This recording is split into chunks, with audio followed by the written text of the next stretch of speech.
Terkait pertanyaan itu ya, ini kita tarik ayat 173 lah ya, dari surat Al-Imran yang berbunyi alladzina qala lahumun nas innan nas qad jama'u lakum fahsyahum fasyadahum imana wa qalu hasbunallahu wa ni'mal wakil. Jadi adanya ayat itu turun tuh karena adanya perang Uhud. Nah, perang Uhud adalah peperangan antara umat muslim dan kaum kafir Quraisy yang ini terjadi pada tahun 625 lah ya Masehi, atau tahun ketiga Hijriah. Nah, penyebab perang Uhud yakni dilatar belakangi balas dendam karena terbunuhnya 70 prajurit terbaik, salah satunya yakni Abu Jahal dalam perang Badar. Nah, di perang Uhud ini jumlah pasukan Islam itu kisaran 700 orang, sedang kafir Quraisy itu mencapai 3000 orang. Pada awalnya sih jumlah pasukan muslim itu 1000, namun tadi terdengar jumlah musuh terlalu banyak, alhasil para pasukan Islam munafikun lah ya, itu malah memilih balik kanan. Pikirnya sama halnya separuh nyawa itu adalah kaum muslimin yang beriman lah ya, kalau ikut perang itu hanya karena perintah Allah, sehingga mati syahid pun itu diperolehnya itu loh. Namun artian mati syahid di sini itu bukan berarti ingin mati saja loh ya, artinya biar terbunuh. Itu bukan, melainkan benar-benar mesti ada perjuangan dalam arti ya ingin mengalahkan musuh.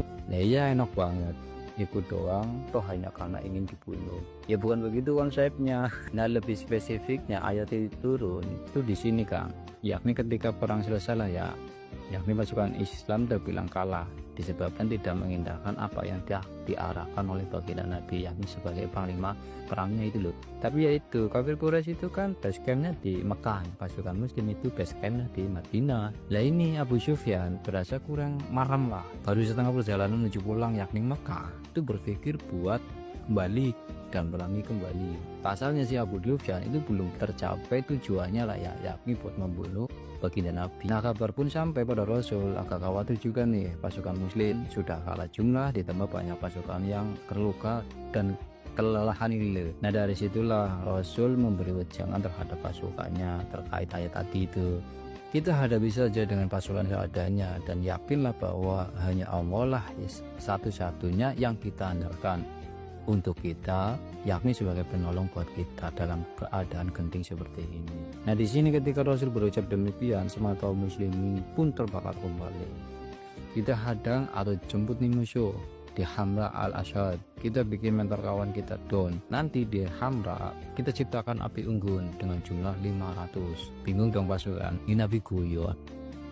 Ini lagi genting malah disuruh bikin api unggun. Apa yang terjadi? Dan tadi karena musuh melihat api berkobar dengan begitu banyaknya, sehingga dilihat dan dirasa oleh kaum kafir Quraisy itu banyaknya dan kuatnya pasukan dari kaum muslimin itu loh, sehingga pasukan kafir Quraisy pun itu mendadak down punya mental dengan mengambil langkah mundur dan berlari saat pasukan muslimin mulai menyerbu itu loh.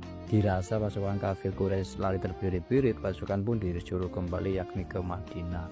Sebenarnya sih kejadian di Hamra ini tuh enggak dibilang perang lah ya, enggak, karena enggak adanya kontak fisik maupun kontak senjata.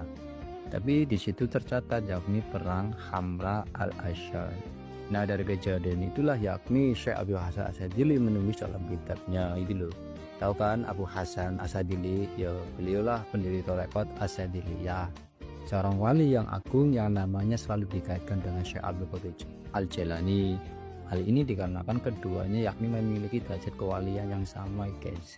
Tadi beliau menulis barang siapa yang ingin dicukupi segala kebutuhannya, dilindungi dari kejelekan semua makhluk dan selalu mendapat pertolongan dari Allah, maka bacalah hasbunallah wa ni'mal wakil.